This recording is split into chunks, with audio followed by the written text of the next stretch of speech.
Relationship में रहने के बाद अदिति और शौर्य के घर वालों ने आपस में बातचीत करके उनका रिश्ता पक्का कर दिया था।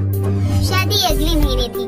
दोनों घरों में अपने अपने हिसाब से तैयारियां हो रही थी। शौर्य का एक बड़ा भाई था जिसका दिमागी संतुलन ठीक नहीं था, जिसके कारण सभी उससे प्यार से ही बात किया करते थे। एक रोज शौर्य की मां निमृता बहुत सारे शादी के कार्ड लेकर बैठी होती है। बिरजू भी उन कार्ड से खेलने में लगा हुआ था। तभी शौर्य कहता है, माँ 1 घंटे से कार्ड पसंद कर रही हो, अब तक कोई पसंद नहीं आया क्या? हाँ हाँ आ गया पसंद। ये लाल वाला ही बेहतर है। इसे लेकर तू कार्ड वाले के पास जा और बोलना इसी डिजाइन के 300 कार्ड छपवा दे। माँ मेरे पास टाइम कहाँ है, मैं दर्जी के पास जा रहा हूँ शेरवानी का नाम देने के लिए, और फिर सगाई के लिए ना मुझे अपने और भैया के लिए ना कपड़े भी खरीदने हैं। अरे मुझे भी बहू के लिए गहने खरीदने जाना है बीना बहन के साथ। एक काम करते हैं, बिरजू को भेज देते हैं। नहीं नहीं इससे नहीं हो पाएगा, छोड़ तू ही जा। ओहो माँ कैसी बात कर रही हो, मेरे बिरजू भैया ना इतना सा काम तो कर ही लेंगे, है ना बिरजू भैया? हाँ मैं कर लूँगा, मैं सब कर लूँगा, मैं बहुत समझदार हूँ। बिरजू हो जाएगा ना तुझसे ये काम। देख ऐसे ही डिजाइन के 300 कार्ड छापने को कहना है और सब कुछ अच्छे से लिखने को कह दियो, खासकर रस्में, हल्दी, मेहंदी और घोड़ी चढ़ाई, समझ गया? हाँ माँ मैं समझ गया, मैं सब समझ गया, मैं हर चीज लिखवा लूँगा और कुछ नहीं भूलूंगा। देखा बिरजू भैया कितने काम किए हैं। माँ ऐसे ही नहीं ना दुनियादारी समझ आएगी। हाँ शायद तू सही कह रहा है। बिरजू याद से थोड़ी देर में चला जाइयो, मैं जाकर और काम निपटा लेती हूँ। समय ना होने की वजह से कार्ड छपवाने की जिम्मेदारी निमृता अपने बड़े बेटे को दे देती है। कुछ देर में बिरजू कार्ड वाले के पास जाकर जैसा उसकी माँ ने कहा था वैसा ही कह देता है। कार्ड वाला उससे सब कुछ समझाता है और उसे बार बार पूछता भी है। साथ ही दुकान में लगी टीवी पर गाना चल रहा होता है जिसे बिरजू गुनगुनाने लगता है। सुहाग रात है घूंघट उठा रहा हूँ मैं। अरे हाँ माँ ने कहा था शादी में जो जो होता है सब लिखवाना है कार्ड में, तो शादी में तो सुहागरात भी होती है। भैया सुनो कार्ड में सुहागरात का समय भी लिख देना, भूलना मत। कार्ड वाला बिरजू को घूर कर देखता है और उससे बार बार पूछता है और बिरजू के हर बार हाँ कहने पर वो मान जाता है। ऐसे ही समय बीतता है।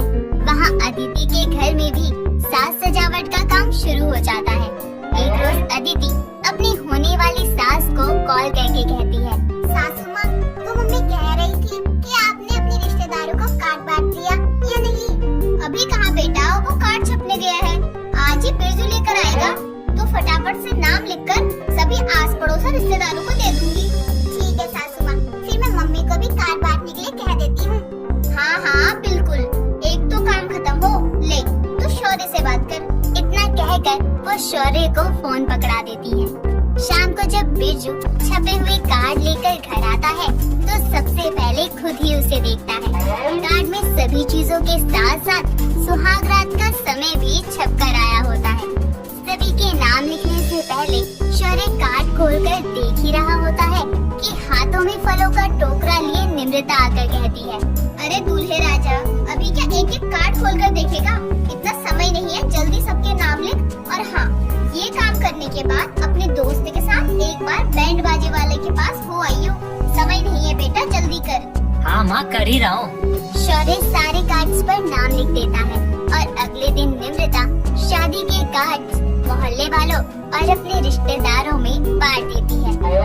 अब जो कोई भी कार्ड खोलकर पढ़ता वो या तो हैरान रह जाता या हंस हंस कर पागल। इस तरह शौर्य की शादी के साथ साथ उसकी सुहागरात का ढिंढोरा भी पिट जाता है। एक रोज निमृता के मोहल्ले में पड़ोसने आपस में बात करते हुए कहती है, अरे विमला तू भी आ रही है ना निमृता के बेटे की सुहागरात में? हाँ अब कार्ड दिया है तो जाना ही पड़ेगा, नहीं जाएंगे तो बुरा न लग जाए। लेकिन अजीब बात नहीं है, कार्ड में सुहागरात का भी समय छपवा दिया। अरे बहन नया जमाना, नए जमाने के लोग, होता होगा इनके में, लेकिन मैं सोच रही हूँ रात के 2 बजे जाऊंगी कैसे?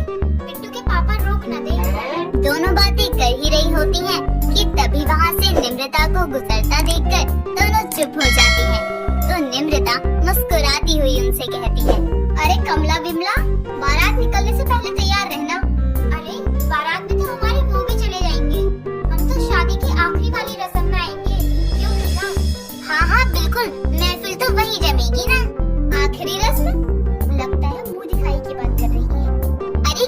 सोच में पड़ गई तू। चिंता मत कर, हम जरूर आएंगे, समय से पहले ही आ जाएंगे।